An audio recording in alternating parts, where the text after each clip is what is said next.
I would like to start, as I just told you, by speaking about how your life was when you were studying in ETH Zurich in the ETH. I'm not really sure how people call it in English. I guess it's just ETH because I've always ETH. heard, yeah, I've always heard people like refer to it as ETH. So yeah, I mean that's like a That's the change for German me. way. Hmm. Yeah. So yeah, like I have heard a lot about like the ETH, about how hard it is, but about how like people who get into it are really like either really smart or really hard working, and that they are like the best engineers or some of the best engineers in the world. And yeah, I would just like you to share your story of how you decided to get into that university, how it was like studying there for you, and how it shaped your path for the Hmm. later years. Yeah. Cool. Yeah, thank you. I mean, yeah, ETH is quite a famous technical university. I think I mean, I studied mechanical engineering there. For this type of study, I think it's within the top five in the world of all universities. And I would say, or with Swiss universities, it's not, and if you have studied in high school in Switzerland, it's not that you have to somehow get in, right? You just get in if you have Hmm. the Swiss Matura, the Swiss high school. Hmm. Yeah, well, how you say, yeah. If you've done it in Switzerland, then you also get into any Swiss university. Hmm. Um, but maybe my way there was not so straightforward in a way that in high school we choose like special subjects that we're interested Hmm. in. And I did the musical high school, so I was very Hmm. much on the musical side during Hmm. my time in high school.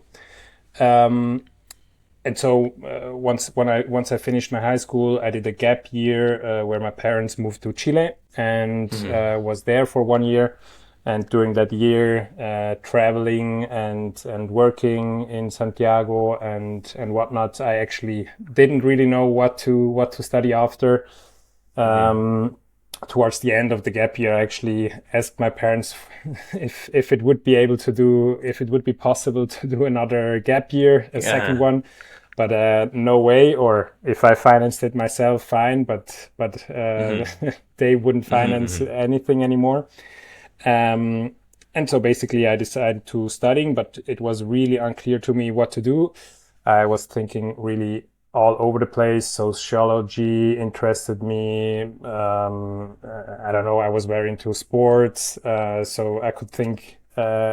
But in high school, I was very good in physics and math. And in the end, my father convinced me, who's also a mechanical engineer and who also studied at ETH, at least the second half of his studies, convinced me to do an engineering degree Hmm. because he thought, or this was his reasoning, and he convinced me then, hey, you're undecided. You seem good in these types of in math and physics.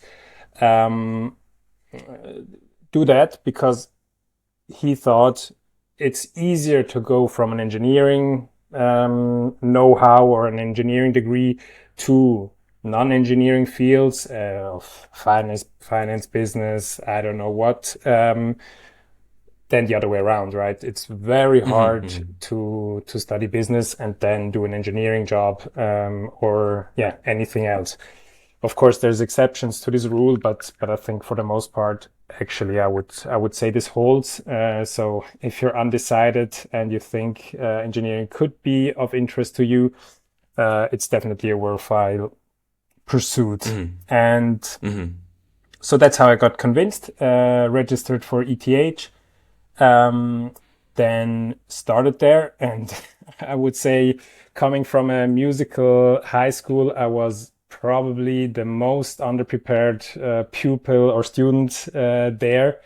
We were 600 or 700 in per year in a class, and I really had no idea of what these professors were talking about. So I would say for the full first half year, I was just Hmm. swimming, as we say in German. So I had a really, really hard time to follow, just because we had very basic math and physics in comparing to what was Hmm. what they teach at ETH.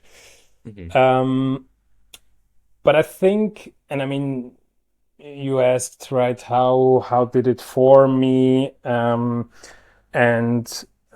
I think this was the very first time that I went from being on the seat next to the driver's seat to the driver's seat, Hmm. like in my life, where before, okay, I just went through life and okay, school was quite easy for me and I liked to go out and everything. And that was the first time where I arrived in a place where, okay, everybody around me seemed super smart, driven, was working quite hard, and then there was me, and I either could have decided to continue as I did before, and then I would have never ever been able to go through this study, or, and I mean, this is also what then did teach me a lot about maybe my character, that I was I was really invigorated by the challenge. Like I thought it's Hmm. Hmm. impossible that I can achieve this, and this really Hmm. motivated me to try and really Hmm. achieve Hmm. it. And for the first half year, I was also living with four other students, all from Santiago, because I met many people in Santiago there. So when we came back to Zurich, we decided to have an apartment together. And they were really not used to live alone and organizing their own life. And so they did a lot of parties at home. And I was like very unusual for me at that time.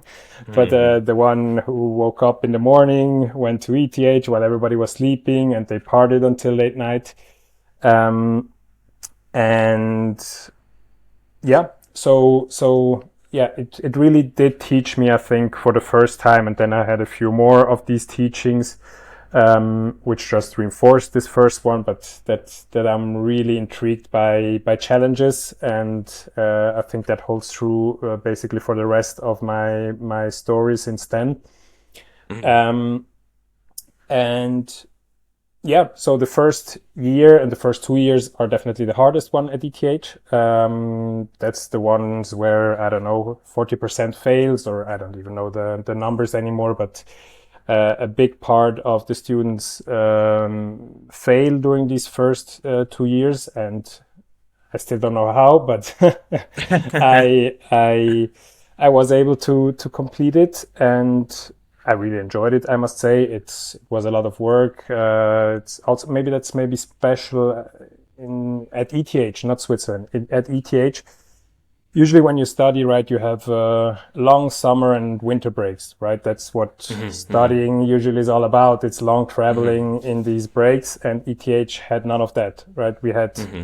in winter maybe 1.5 weeks of break, and in summer 2 weeks of break.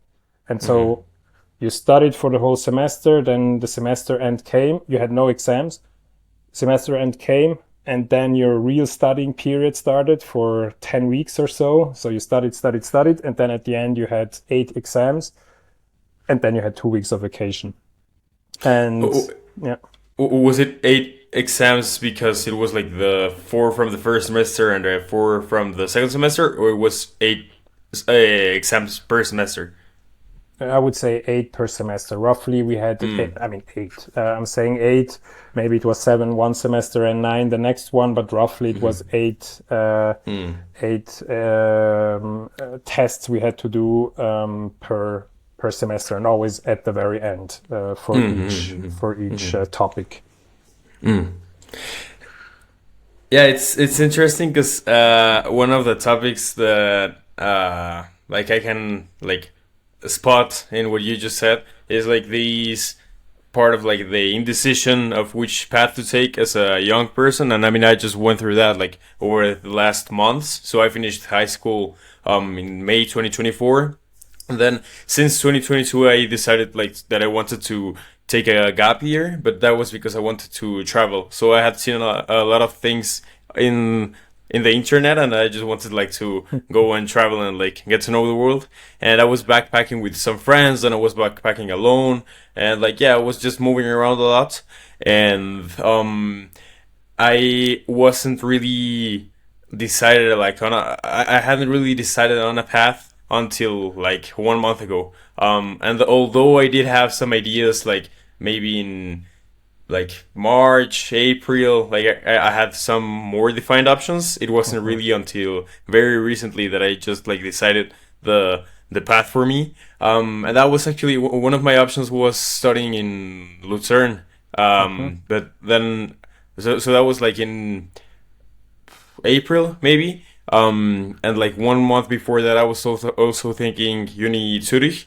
But yeah, from some of my friends who have studied like in either Germany or Switzerland, like there are a lot of like opinions, and I Mhm. also tried like to think of my own personality and like the program, and so that's what I focused on, like the program for what I'm gonna be doing. That's why I just like why I chose not to go there. But like the point is that I went through this process, and so did many of my friends. And one topic that I've been discussing with my guests, or well, with some of my guests over like the months that I've been like recording this show, Mhm. is this duality between like choosing something, or specifically like a path for passion, or just for like its practicality and its usefulness. And there are a lot of like perspectives on this, like people who do encourage a lot to follow passion, and others that encourage more like being strategic, and then like trying to use that to create like the path of passion. um what are your thoughts on that, like after you went through this experience? Like I know that you've been like working on sustainability like for many years, so maybe that's like a passion that emerged from taking the strategic path. But like yeah, what are your thoughts on this topic? Yeah, interesting. I mean, my first impulse would have been to say none of them, none of them. That's Uh-huh. maybe I'm a bit weird, but actually, it's probably a mix rather than none of them. So I think, Mm-hmm. like you mentioned, passion for sustainability, and that's definitely there. My father has been an entrepreneur for all my life, and all of his entrepreneurial endeavors have been in sustainability. So companies which worked in this realm. So I was into sustainability already way before it was cool, and still am now that it's a bit less cool again. And so yeah, I grew up very much with this passion, and this was also very clear, like with the studies I chose during my studies. So the you say the topics to focus on, and then of course even more in my working endeavors afterwards. And with regards to strategy, I think I outlined it a bit before how I arrived at this conclusion. I mean, it was strategy because there was no strategy, so to choose something which still kept open many paths afterwards. um, I and I mean that's coming back to why I would have originally said none of the both. I think life happens, right? So I could have never thought that mechanical engineering would teach me this lesson, or putting it the other way around, this lesson of I'm very excited about challenges, which before I hadn't learned somehow. And life just happens, right? But if you change up the logic, I'm also very convinced that if I would have studied sociology, I would have learned maybe the same thing, maybe something else, which then would have been just another stepping stone to for your growth, to learn yourself better, to understand yourself better, um, and also because how your character is, right? The way your character is, that's probably you will draw some learnings from some experience, while if you're another character, then you will have other learnings. And so um, that's why my first my first answer would have been none of them, because I think life just happens, and then either you learn from whatever happens, and you go on, and and then I think the actual content is maybe less relevant. Like what you're Mm, actually doing is not that relevant. It's relevant that you put yourself into situations which are maybe tough, because okay, then there's maybe more to learn, but which are just challenging. Let's put it that way, which are challenging in some sense or another, because that's where the most growth and learning can happen.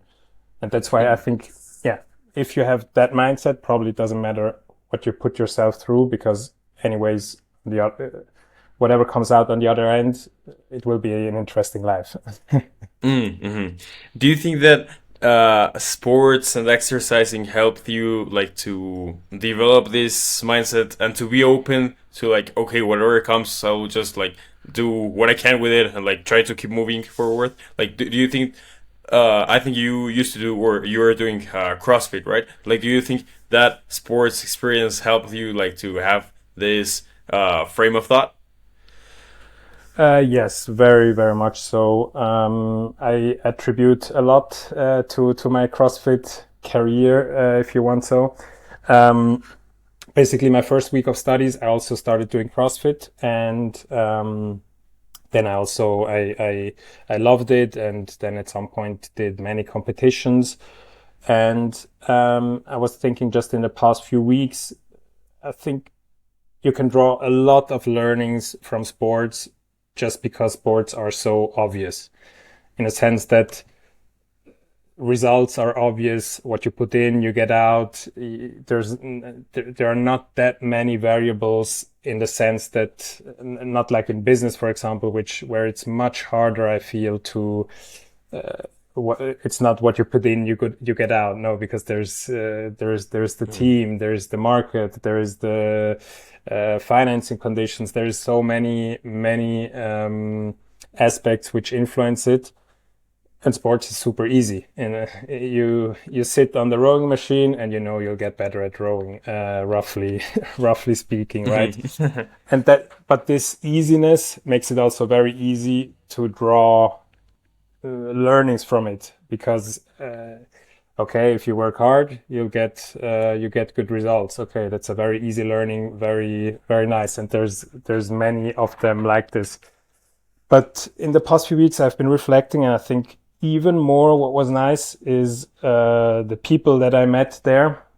And I mean, I mainly speak about the people which did competitions with me, because they introduced me to another level of like self optimization and whatnot. Mm, Because these were all people quite successfully on the business side usually, and then also probably also why I was drawn in. I don't know. They were drawn in by sports, by measuring themselves, by being competitive, um, and uh, and I was the 18-year-olds, and they were 25-year-olds, or some of mm, them also already masters athletes, so much older, and yeah, this gave me for sure a huge boost with all of this self optimization at the very early stage, which, by the way, now is a topic still of interest, but much less, just because I think I've overshot it during mm. that time. And now it's maybe a bit more about balancing things, or yeah, I'm not sure. Um, but yeah, I would say it's these two things. Very easy lessons you can draw from sports, and then the people which were quite exceptional that I was able to train and compete with there. Yeah. Mm. About that last part, about the community. So you were starting to do these at the same time, right? Like starting ETH and CrossFit, and you had this like two very different communities. Hmm. Maybe not in ETH, but as you were saying before, like the people who you were living with, who were like a different kind of people compared to the ones that you were training with. How did this develop over the like first semesters and like the yeah, like the whole program, like did you start like changing? Yeah, maybe more the question is like how did the people you were surrounding yourself with impact what you were doing? Because like I guess that for a stressful life at ETH, you cannot just be like surrounded with people who are not necessarily like helping you, like either just to be like stable and like mentally calm, and even more like people who are actually supporting you. But yeah, like how did the community aspect impact you uh during that stage? Yeah, no, I mean it that's a very, very important aspect, especially at ETH. I felt, and especially during the long summer months that you were studying in some room at ETH and all of your other friends from university were in vacation or down at the lake here in Zurich or having a drink or something. You were there week in, week out studying. And so there it's very important. And we were a group of very close and very good friends. And there was a lot of helping. I mean, we had like the very structured guy who already in the first time you arrive at ETH at such a 8 week break where you just have to study, and you've never done that in your life, right? You're 19, you've never had 8 weeks to study for anything. You don't know how that works. And, or at least for some of us who were a bit less structured. And so in our group, we had the very structured guy, and he already on the first day had a clear weekly plan of what he wanted to study for on which day. Okay. And, we just went with that plan. And then, but on the other hand, I would say because it's long semesters and long study times, and then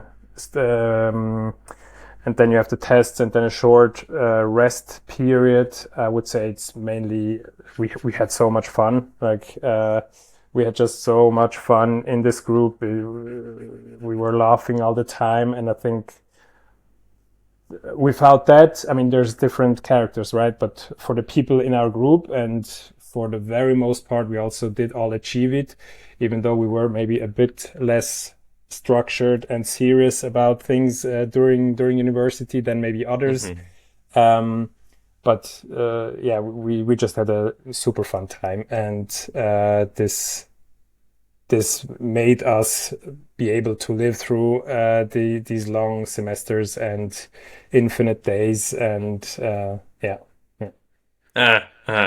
Uh, uh, yeah, I think that that's probably something good that I've like read a lot, that when you have like this more when you're having more flexible times, more like really just chill times where you're not taking things too seriously, it helps for like living and going through stages where everything is like really tough, which I think it was that way, right? Like throughout the whole 3 years, like having to grind every day and like really just be putting in the work every day consistently, and having this like little breaks or like this humor with the people who were doing that with you helped you like to keep moving forward. It's interesting that you say that everyone in the group, was it everyone or was it almost everyone that made it through the whole program?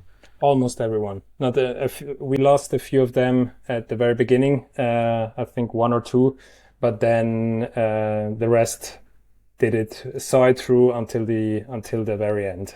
Yeah.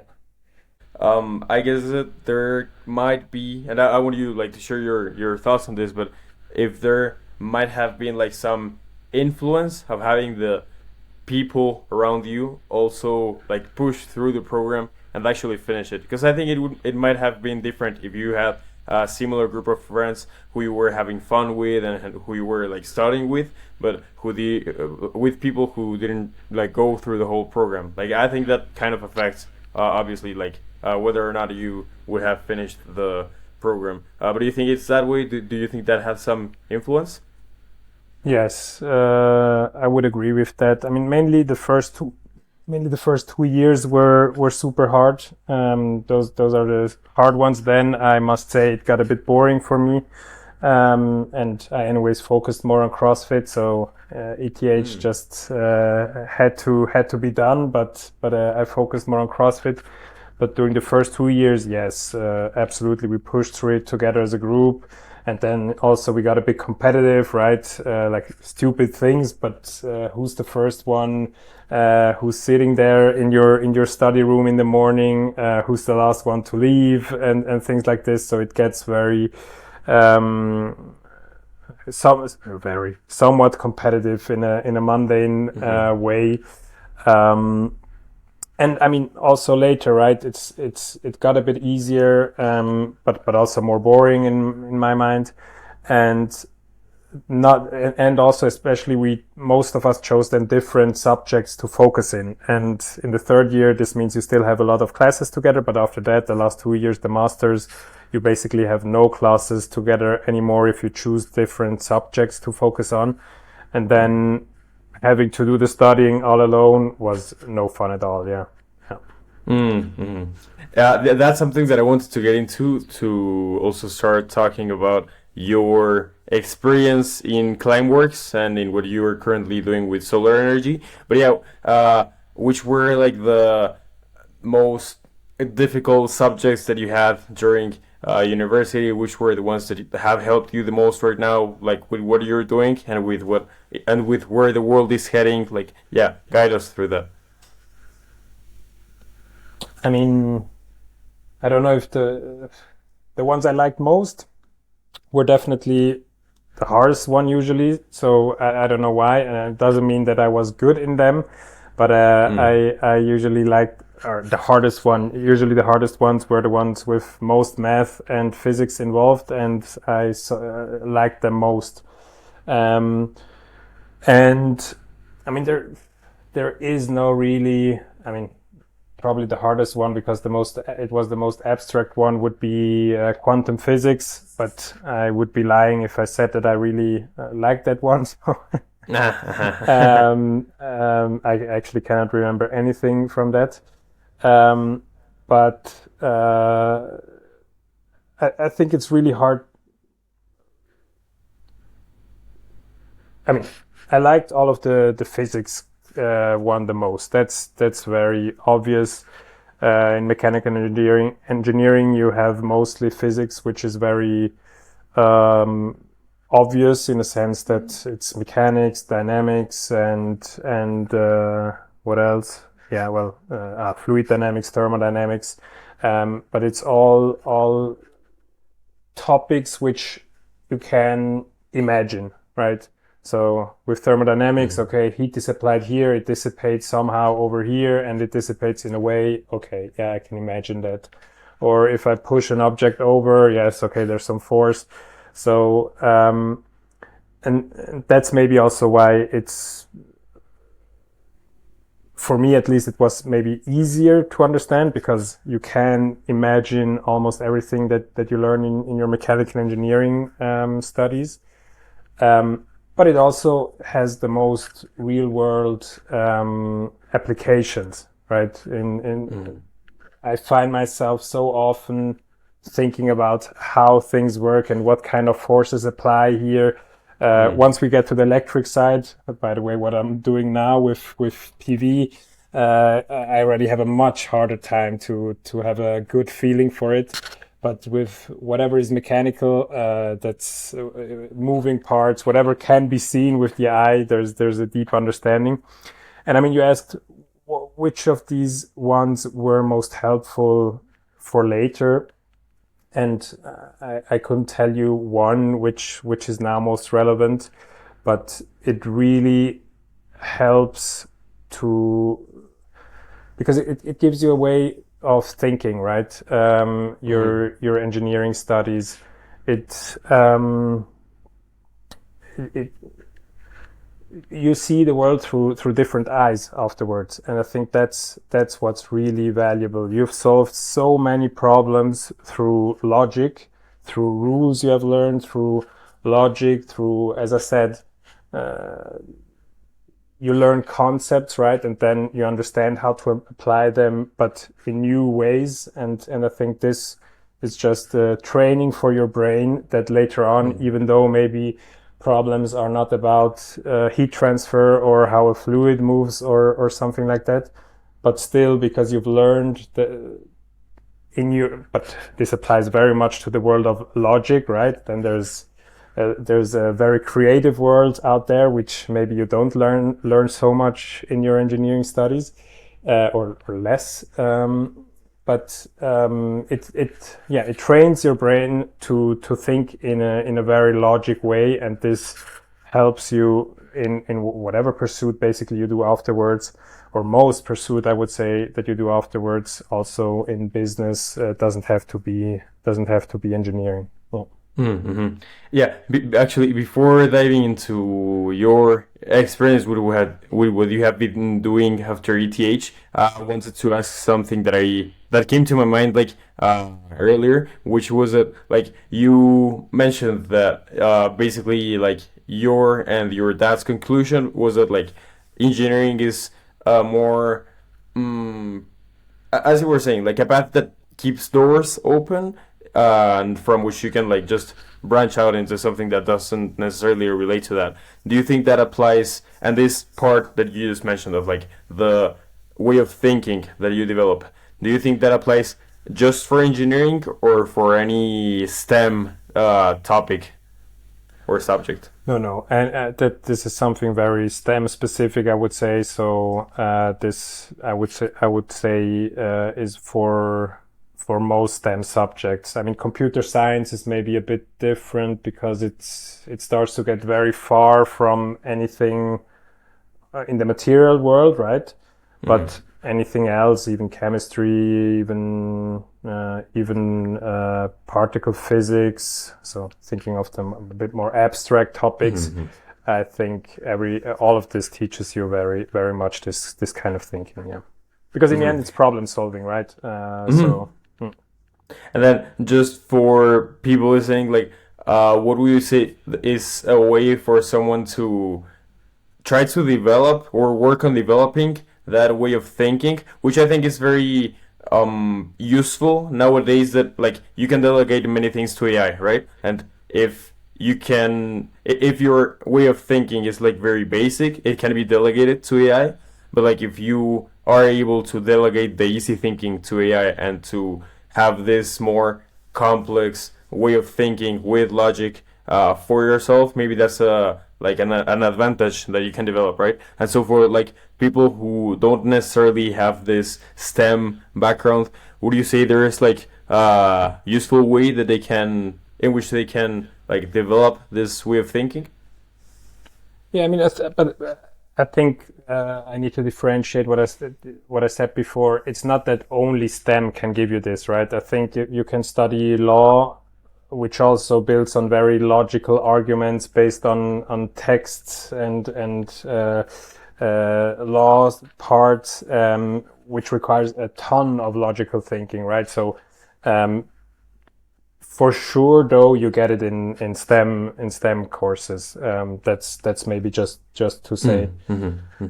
And to your question, to develop that,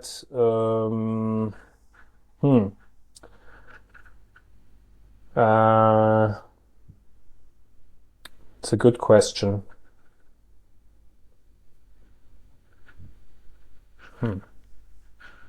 So the question is, can you develop this kind of thinking also without doing STEM classes? Yeah, exactly with the classes part. So thinking mostly of someone who has already gone through like the like academic studying part of their life, or someone who has already been like through like university and those kind of classes, but still who wants to like build this. I don't know, like an alternative that is becoming popular today and that is like very easy to use is the app Brilliant, in which you can just like learn about these topics. So I mean, those are like some of the ideas that I'm like thinking about on this topic. Yeah, I mean, it's difficult to say. I've never tried Brilliant. Of course, I've seen it in a million YouTube publicities. But I'm always very skeptical every time I see the brilliant thing, I think, yeah, it's a nice idea. I would like to test it with the background I anyways have.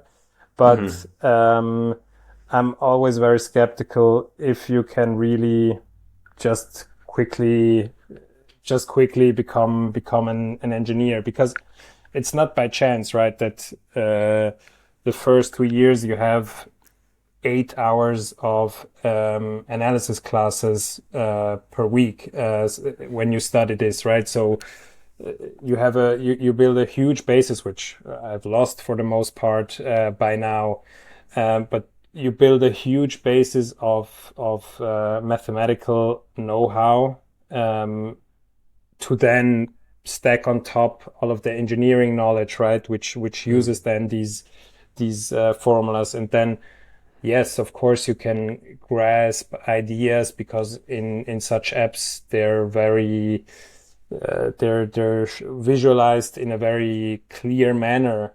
But does it then give you the insights you get from really deep diving into such a topic? I doubt it. It's like saying, does the summary of a book give you the same value that the book? Probably not, right? So yeah, I'm quite skeptical. So maybe to answer, I would say no. I think it's really hard to. There's no shortcuts, right? And so you cannot just say, by the way, also this problem solving aspect is a very abstract concept. It's not that it's it's clear. This is what I want, right? But someone might have the idea that you want to have this STEM type of thinking, but I don't think there are shortcuts. I really don't. Yeah. So you just really gotta dive into each of the topics and like keep repeating solving problems so that you like wire or like rewire your brain to think this way through repetition and through like consistent diving into this, deep diving Yes. into this. Yes. Yes. Or then rather take another angle, right? Then don't do it through the STEM way. Okay, you're a lawyer or whatever. You can develop also, of course, logical thinking and problem solving. It's just different. It's just different. It's different topics, and maybe it's also different because engineering is really, the core is about problem solving, right? And so that's what you get. What the professors teach you for 5 years during your studies, while maybe in other studies it's more about knowing things or being able to interpret text, or which are just it's different things to learn. Yeah. Great. No, yeah, thanks for sharing that perspective. I really like having honest ideas and on the show, and like keeping it like authentic in this way, even if it's not like nice to hear for some people, right? That there are no shortcuts. But yeah, now I want to dive into like first Climeworks and then like the solar energy part. I would like you, just for people listening, to share what Climeworks is, so that we can like dive into like the things being done there, because it's like really very, very interesting. Yeah, Climeworks is very interesting. Climeworks is a company founded here in Zurich, I think 15 years ago or so, by two ETH mechanical engineers. And I joined the company, I don't know, after I finished studying. Must be some 8 years ago, maybe 7 years ago. And I started as an intern, and I'm already talking about me. So you asked about the company. You can speak about your experience too. Like, actually, that's the next thing that I wanted to talk about. So if you like want to connect them, it's all right. Perfect. No, but anyways, what does Climeworks do? Because that's the interesting part. They do direct air capture, and that's taking CO2 out of. They've built huge filters with fans on them, and they filter CO2 out of thin air. and they built huge plants for that, and mainly focused right now on Iceland because there's very cheap. It requires quite a lot of heat, and there's cheap heat there, and also quite cheap electricity. And that's why and also they can store the CO2 once it has been captured below the ground there, where it becomes rock, because the rocks there, I don't know why, but they pick up the CO2 atom. And that's what they do. They have raised an infinite amount of money. I think they have achieved 1 billion of funding by now. They just announced another funding round a couple of weeks ago, and it's for sure one of the best funded Swiss startups there ever was, I would say. And I joined after studying. And then I think I was the 65th employee at the time. And I stayed there for 4 years. And after those 4 years, we were 260. So the company grew a lot in 4 years, so 200 people. And I think they did 2 funding rounds during the time, one of 150 million and one of 650 million. And so it was really incredible to be part of this crazy growth story, in terms of capital, but also in terms of there were months where 20 new people came in and we were maybe 120. So it really very quickly you feel like you don't know the half of the team. Mm-hmm. And anyways, when I joined, I was an intern, and in data analysis, by the way.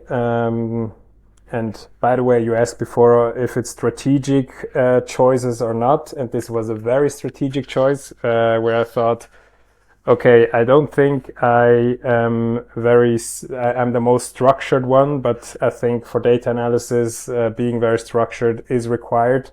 So let's put yourself through the ringer and get structured. And then afterwards, you might do something which is more suiting to your strength. Mm-hmm. Mm-hmm. Mm-hmm. And so then after half a year of interning, I got a job also there, and did 2 years as a data analyst there. And then I got a bit, I don't know if bored, but I saw many other interesting jobs in the company. And then I asked if I could switch to project management, or actually it was the other way around. I was given a digitization project within the company, and then I very much enjoyed the whole project management part of it. And so I asked if I could be a full-time project manager, but then this was a 180-degree shift into a role which was not at all, I didn't have anything to do with data anymore. I was, building projects, like the plans of Climeworks. Mm-hmm. And that's, by the way, what was extremely nice and exciting of being at Climeworks. Two things. First, you arrive at ETH, you think everybody's smart here, and then you arrive at the best funded startup in Zurich, and you understand, okay, the best ones from ETH got here, and me, which I was definitely not the best one. And this was also very, because when I finished studying, I was still not sure what to do, right? I was doing a lot of CrossFit, and I don't know, a 9-to-5 job just didn't feel right. But then I still started up applying for different jobs. And when they gave me the internship, I was really unhappy because I didn't want an internship after having finished my studies. But then I thought, okay, let's give it a try. And this was one other aha moment when I arrived at Climeworks, and there was this group of 65 people when I joined, who were all extremely smart, extremely driven, extremely motivated, and where I thought I didn't know that working could be so enjoyable and that you could find a group of people that was so motivated and had so much fun working and yeah, so this was really nice because it opened my perspective to the possibility that there are interesting jobs. Ah, uh-huh. And yeah, anyways, so then I did project management. I did a few projects at Climeworks, and then, well, maybe you want to get into more detail, or then I can also let you know about when I switched and why. But Sure. No, yeah, I want to get into that in a moment. But yeah, I would like to know like how management was for you with like with some specific examples of like what it looks like. What because I mean I think project management is something that can be understood very like easily, like the idea of what it is, but like the actual experience of it might be like something very different, especially in like an engineering field where you are building something that is very new and very unusual. Because I mean that technology is used in some countries, but not necessarily. It's not the go-to technology for sustainability, like in the world. So yeah, how was that for you? Like with some specific stories or examples? yeah, yeah, I mean, maybe, or I think project management is about responsibility. So you are responsible for whatever your project is about, and so you're responsible for the decisions you take within the project, and you're responsible for everything. I think that's your main job as a project manager. And then I think that's something I only learned like last year. I think with regards to the content of your work as a project manager, all of the most boring stuff end up with you. So uh, very often you're not working anymore on any specific problems, but any administrative topics which come up, that's your go-to stuff. So it's a really very often I think a very managerial position where yeah the most boring work, resource allocation and whatnot remains with you, while all of the interesting tasks you have to because you don't have time or you just are not able to do it. Um, Other people do it, the most interesting Mm-hmm. parts. Um, but nevertheless, I liked this responsibility part a lot. That's what I wanted. That's what I was looking for, and that's why I wanted to do it. And I mean, the first project was only from today's perspective had a budget of 100,000. That was the data project that I led. And I remember that when I got this project, I called my mother because I was so nervous that I now was responsible for this 100,000 Swiss francs that I needed to manage. And what if I spent too much, or what if everything went bad within the project?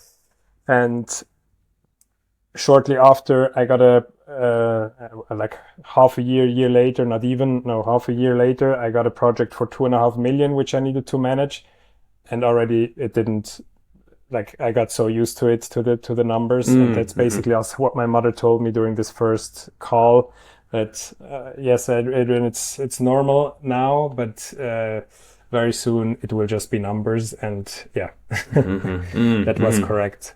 Yeah. Mm. Yeah, and I mean, and maybe a fun story about the 2.5 million project. I mean, and maybe the Climeworks people will not be happy to hear that, but Climeworks was so well funded. There was so much money around. I remember when I did the budget at the very beginning of this 2.5 million projects, and I calculated what I thought that it would cost. I arrived at, I think, 1.5 million euros, and just to be safe, I added another million to the budget. And 2 days later, it was signed off and no questions asked. And so you could really just spend money, run, try to solve problem. Whatever issue came up, you just were able to throw money on it to solve it.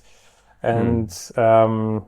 yeah, I think as a young guy, it was quite a fun environment Yeah, like to to be have in. a lot of money that you were just able to use to solve problems. Exactly, exactly. So you were not doing a lot of engineering stuff at that time anymore. It was more on the administrative side, as you were saying. Yes, yes, I would say so. I mean, conceptually, yes, you have to take decisions within a project, right? And then you have to just, the engineers tell you the options, and then you try to arrive at the conclusion together with them. And this was also probably the most fun part, I would say, about these projects, to really try to find good solutions with the engineers who are actually working on them. And but I didn't do any engineering, no, anymore at that Mm, point. The hmm. only engineering I did was the data analysis part, actually, in my whole career. So very Mm, little hmm. engineering. Yeah.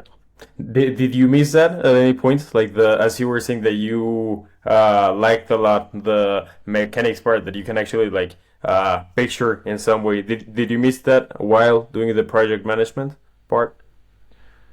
Mm, no, because everything was so new. There was so much to learn on the project management side that I was quite happy to learn about these things.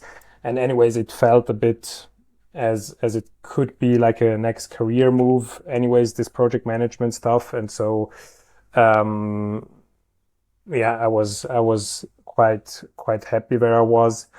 I mean, of course, sometimes it's different, right? It's also now my role is much different, but I would say project management is maybe halfway to what I'm doing now. And engineering is easy in some senses because there are right solutions, right? Mm-hmm. And that's a very comfortable space to be in as an engineer, especially because okay, you have an issue and there is one or many, but there is some correct solution for this issue, and that's very comforting to be in because okay, you can just work on it and you will find you draw up concepts and then at some point you will find a good solution, while everything outside of that is super messy. There's, as I Mm. said before, right? There's many forces pulling and pushing, and this is also what makes for me the other part probably more exciting, even. But sometimes or I do think back of engineering times where you could spend 3 hours in an Excel table and try to find the solution to the issue. Yeah, because as an engineer, it's very comforting. Yeah.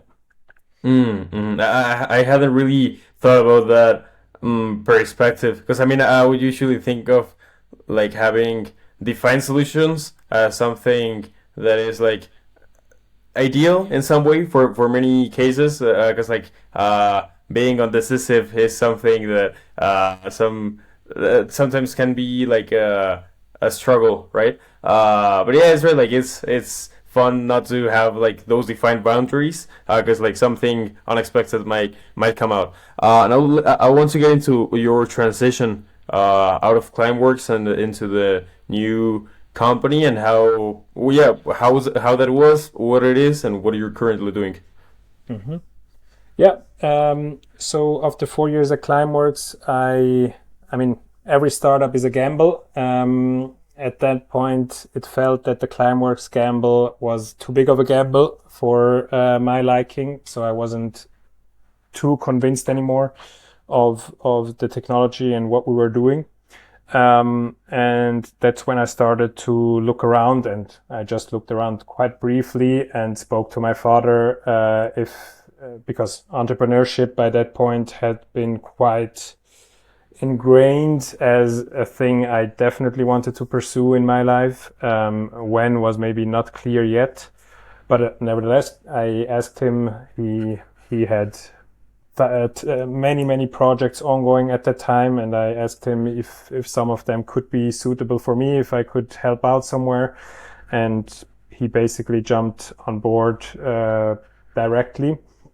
And there was this company Coversol he founded in 2021, which is a finance company basically. So we finance rooftop PV plants on industrial rooftops in Italy, Mm-hmm. and and yeah, I then quite quickly joined 1st of January 2023 joined Coversol. At first, taking care of project development, so the part before project execution, and this was very exciting. And I mean, I'm still overseeing that part now. That's a super exciting field for me because it's pre-project. It's when things are undefined yet. You have to find the right surfaces. Right now, we're also investing a lot in sales and marketing, which I'm also leading.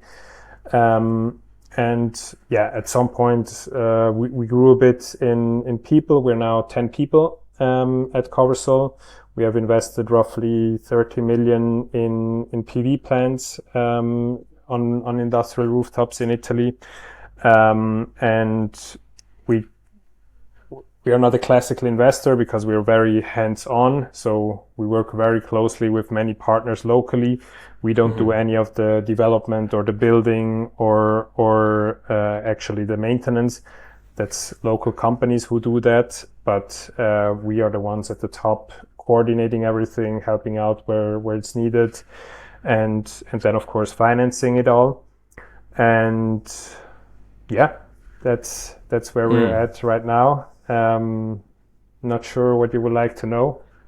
What, yeah, what was your experience like starting to do this in Italy and not in Switzerland anymore? Like that cultural transition, maybe. Yeah, yeah. I mean, I grew up with bilingue, as we say, so speaking Italian as well. My mother grew up in Mm. Italy, and she spoke Italian with us. I didn't speak though Italian for the past 10 years because when my parents moved to Chile, we switched the language at home to Swiss German. Mm. So at the beginning there was quite a language barrier, but I would say after 3 to 6 months I got into it. Now it's almost perfect is maybe too much, but very close to it. And yeah, I mean, culturally was quite a shock, I must say. Like from here, Zurich to Milan, it's 3 hours by train, so it's actually quite close geographically. Mm. But Mm. the culture couldn't be more different. Mm. Like being on time, doing like we Swiss are like we're known for our Swiss clocks, we're known for our Swiss precision, and Italians are not known for that, and so learning to work with that and how that it's much more about personal relationships there, that you cannot just call and ask why are things delayed and then things start moving. No, you call and first you talk 15 minutes about the weather and what they did on the weekends and whatnot, which is very unusual for us Swiss people. At least in business, we go directly to the case. In Mm. Italy, no, you first do the long social part, and then you start, and you also have them to win your counterparty over a bit first before then being able to do an ask.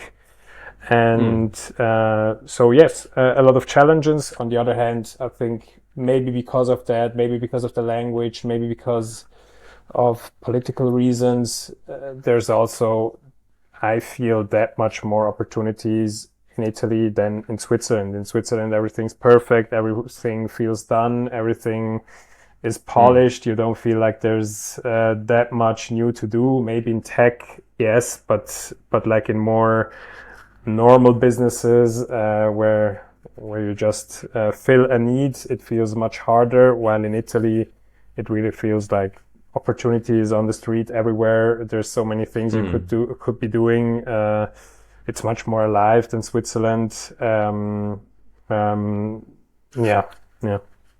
Yeah, it's fun that you mentioned that because I think it might be that way, like for uh, I would include France because I don't really know a lot about them, but like for Spain and for Hispanic countries too, that it's I mean it's very usual like to have that like those conversations and that social part and that more relaxed part while also having the more like serious part. Mm-hmm. While I have seen that like yeah in Germany, Switzerland, like northern countries, it's like the other way. You just want like to go to the point, and that's I mean that's something interesting because I've got a cousin who's living in northern Germany, and that Mm-hmm. is something that he has been struggling with, like having to deal with that kind of culture while being like far from home and not being able to have this thing that he is more used to, like culturally, to be Yeah. like just talking with other people.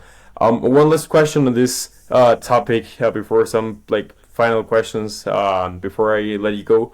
One thing that I have been like hearing regarding AI is the need that there will be like the increasing need for like energy sources, right? And that like it is being said that like this is a topic that needs to be taken care of as AI and these technologies keep evolving. I guess that it's mostly like AI and the robotics, because like the energy that will be needed and the both like two things, energy and storage. But like right now, talking mostly about energy, the energy that will be needed like to be able to keep all the systems going will be like huge, like compared to the energy supply we currently have. And so that Mm-hmm. not only do we need to keep like turning to sustainable and renewable energies, but we need to do that like really fast to have this energy supply be increased. Like I think I saw an interview with someone from the US who was talking about this. So he was not necessarily talking about like getting rid of non-renewable energy sources. He was mostly talking about like increasing the energy supply in any way, like non-renewable and renewable, and then Mm-hmm. like later on starting to shift towards renewable. But this is like with this change that we're experiencing with AI and robotics. Like, yo, what are your thoughts on that? Have you learned about that topic? Yeah, I mean, everybody's saying it's a huge opportunity, and it may be one right now.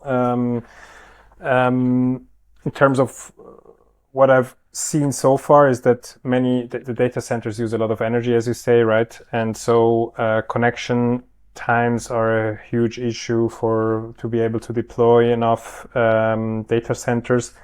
And I think what is turning out there is that very often companies switch to a behind the meter approach. So rather than being connected to the grid, no, you have your which then gives you the energy. No, you have your energy generation behind the meter, so on your side of the grid, right? Mm. And that has two reasons. The main one is cost, because then you don't have any grid costs. And no, that's actually the main reason, cost. And there it looks like what is winning is a mix of wind or solar, mainly wind, batteries, and then you have some gas peakers which are cheap in investment and can cover a couple of hours, a couple of days of non-production from PV and wind and batteries. And the mix of these seems to be the most cost-efficient way to bring energy to these data centers. Um, all that being said, I'm yet to be convinced that the boom will be as big as it's expected. That energy Mm. need will really grow as much as right now extrapolation suggests. I hope that it's the case because it's good for our business. Just kidding. It's true, but not because of that. Because it would mean if it's true, then we would have huge progress in the next 30 years. I think they talk about 50% energy growth or electricity consumption growth over the next 30 years or until 2050. And if that's true, that's awesome because then the future will really be finally here. Mm. But let's see. Let's see. Mm-hmm. Yeah, it's good that you mentioned that it might not be as big as it's being said it will be, because I think that that also talks about like the again talking about culture, like the cultural differences about these topics. So like as I shared with you, like this topic I heard about in an interview to someone from the US, where it's like a huge topic right now. Whereas in Europe, it might not be as big of a topic as in the US, where it's being like very hyped. How is that in Switzerland? Like the whole AI and robotics part right now. But I think it's everywhere hyped. But I just think it's dangerous, right? Because everyone wants it to be true. But just because Mm. everybody wants it to be true, it doesn't have to be true. Of course, it would be very nice, as I said, if we have 50% more electricity consumption in 25 years. That's probably an effect of a lot of progress and growth. So that's awesome. That's to Mm. be hoped for. But just because everybody, VCs, people with money, hope that AI is the next big thing and that it will be infinitely bigger than everything that we have seen before, it doesn't make it more true, right? It can just be that we will be stuck with LLMs for another 10 years and they will get better, but the real economic benefits that we hope for are maybe not so easy to achieve. Maybe it's Mm. Mm. easier to make a human feel that there's a sentient being over there, this LLM, rather Mm. than that it creates real tangible value that is seen in Mm. productivity. Mm. And that's Mm. what everybody's gambling on, right? Everybody expects productivity to explode because of it. But let's see. Let's see. Mm. Yeah, it might not have the actual economic and social. Well, I mean, social effects is already having, but like economic effects, like right away as it is being Exactly. said, like because I think that, I mean I was like 3 years old by the time, but I think that in 2007 2008 like no it was actually before that. I think like the dot-com Mhm. crisis and like those things, it was like hype, and then like it went down and it started to keep growing like steadily. It might be something like that, or yeah, Exactly. we'll see. Okay, so now like just three final questions that I ask all of my guests, and you can relate any of them to any of the topics that we have been discussing or to anything else that we didn't talk Mhm. about. So the first one is what is like a music album, a book, a movie, a blog, whatever that you have like watched or consumed recently that you enjoyed. Oh, there's so many, but I can always I can only say good things about Sam Harris podcast. Don't know if Hmm. you know it, but I'm religious about him. I've probably not missed a single episode in the past 8 years or so. Like him very much, and there's always insights to be gotten by him. Yeah.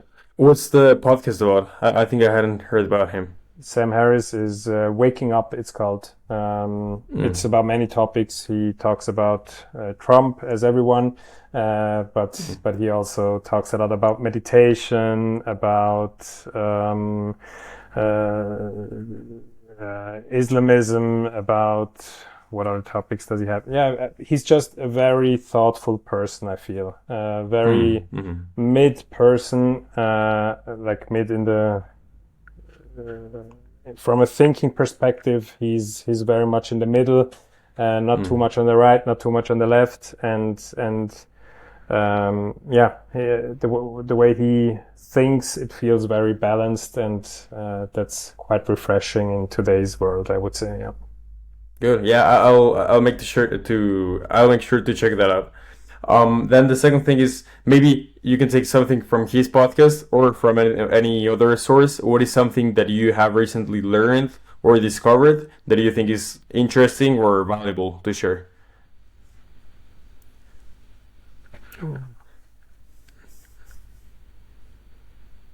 Mm, I should learn more, No, I mean it's an it's a southern question, I guess. That it's something that you might have to uh, think for a minute. But if you don't have anything that comes to your mind right now, we can move to the next final question. Let's go to the final one. Yes, I haven't learned anything, it seems. All right. Cool. Yeah. Then the final one is I'm not sure if you are much of a coffee drinker. But like my podcast is called Coffee Lounge because coffee is something that I really enjoy. It's one of my favorite things in life, and it's just like part of my essence, I guess. And so because of that, my last question is like, what's your favorite type of coffee? That can be a coffee bean, coffee drink, whatever. And like, what's your favorite place to drink coffee at, or your like a favorite situation for that? Yeah, I mean that's a positive of working in Italy, right? I'm very often there, and of course the best coffee in the world is in Italy, and basically Mm. you cannot go wrong. So whenever I go to Italy, I drink a lot of coffee there, and Mm-hmm. maybe an interesting thing, cafe. When you order a cafe in Italy, you get an espresso. So for them, Mm. for the ones who originated coffee, the real coffee is an espresso actually. So usually I drink an espresso in Italy. Mm. Mm-hmm. Do you have like any? So you said that you go very usually to Milan, right? Do you have like any like favorite coffee shop over there? No, sadly, I'm always traveling, not by my choice, but by needs. So Mm. I go Mm-hmm. wherever is needed. But in Italy, you can be, the nice thing is you cannot go wrong. You will get the Mm-hmm. best coffee anywhere you are. The best thing is if a bar does look bad from the outside, then you can be very sure that the coffee is very good. Mm-hmm. Yeah, that's good.